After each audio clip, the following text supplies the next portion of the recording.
Nous fêtons aujourd'hui la fête de Saint Jean de Rila, ce grand moine qui a fondé ce monastère qui est typique, n'est-ce pas, de la Bulgarie avec ce bel appareillage de pierre. Et nous avons lu des textes qui nous rappellent l'itinéraire spirituel.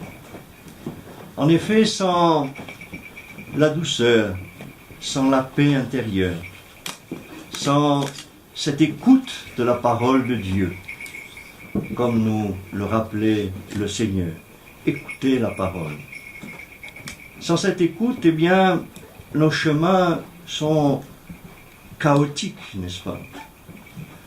Or, si nous entrons vraiment dans l'écoute de l'Évangile, de la bonne nouvelle qui nous donne la vie à chacun de nous, alors notre vie devient beaucoup plus harmonieuse, beaucoup plus joyeuse, beaucoup plus juste, beaucoup plus véridique. Parce que notre comportement, notre manière d'être, n'est-ce pas, devient la manière d'être du Christ. Puisque c'est lui le maître, c'est lui le guide de nos vies.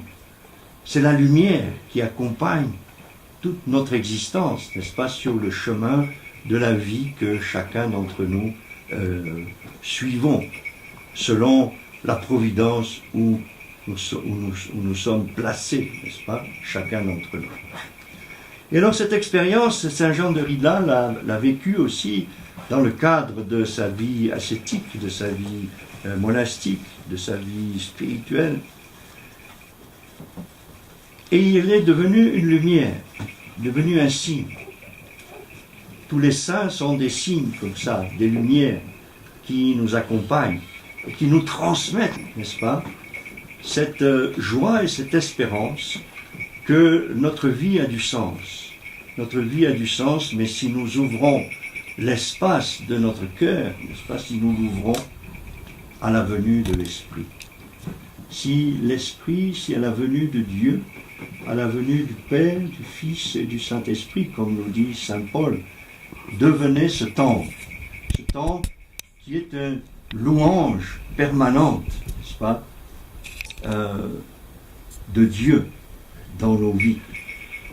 Alors si nous sommes ce temple, eh bien nous vivons selon l'Esprit du Seigneur, selon l'Esprit de la parole de Dieu, selon l'Esprit de l'Évangile.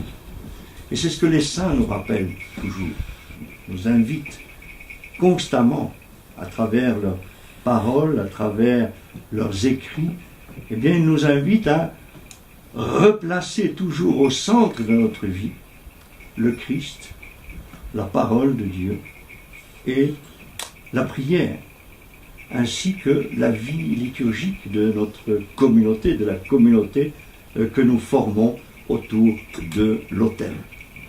Et c'est ça, être chrétien. Mais cette foi chrétienne, cette espérance chrétienne, elle doit se vivre aussi dans le monde dans lequel nous sommes. Le Christ dit aux apôtres, je vous laisse dans le monde, vous n'êtes pas du monde, mais je vous laisse dans le monde. Il ne nous a pas extraits du monde, il nous a laissés dans le monde, mais avec son esprit. Et c'est cet esprit que nous devons donner à ce monde d'aujourd'hui. Cet esprit du Christ, cet esprit de l'amour, cet esprit de la sobriété, de la miséricorde, de la patience, de la joie, d'être en communion avec le Christ. Et de donner cette joyeuse certitude, n'est-ce pas, au monde qui nous entoure. Et c'est cela, manifester notre foi chrétienne, n'est-ce pas? C'est cela, vraiment affirmer que nous sommes chrétiens, que nous ne sommes pas étrangers au Christ, n'est-ce pas, mais que nous sommes vraiment fondamentalement unis et greffés sur lui, comme nous rappelle l'Écriture, n'est-ce pas, que nous sommes des greffons, n'est-ce pas, sur le pied qui est le Christ, n'est-ce pas, nous sommes greffés sur le Christ, et le Christ est vraiment celui qui nourrit notre vie, c'est la sève, n'est-ce pas, qui nourrit toute notre existence. Alors, frères et sœurs, en ce jour où nous commémorons Saint Jean de Rila, en ce jour où nous allons bénir la chapelle consacrée à l'icône de la Porta Aetitia, de la Mère de Dieu, eh bien, retrouvons en nous, n'est-ce pas, redonnons à notre vie cette simplicité joyeuse, n'est-ce pas, de la vie en Christ, de cet amour de l'Écriture, de l'Évangile, n'est-ce pas, de cette parole qui est la nourriture. Hein. Comme dans la liturgie, il y a la liturgie de la parole qui nous nourrit de la parole de Dieu, qui nous nourrit des psaumes, comme nous l'avons entendu tout à l'heure, et ensuite, il y a la nourriture qui nous est donnée du corps et du sang du Seigneur, et faites ceci en mémoire de moi, et chaque fois que vous ferez cela, je serai au milieu de vous, je serai avec vous, et je vais cheminer, et je me donne à chacun d'entre vous.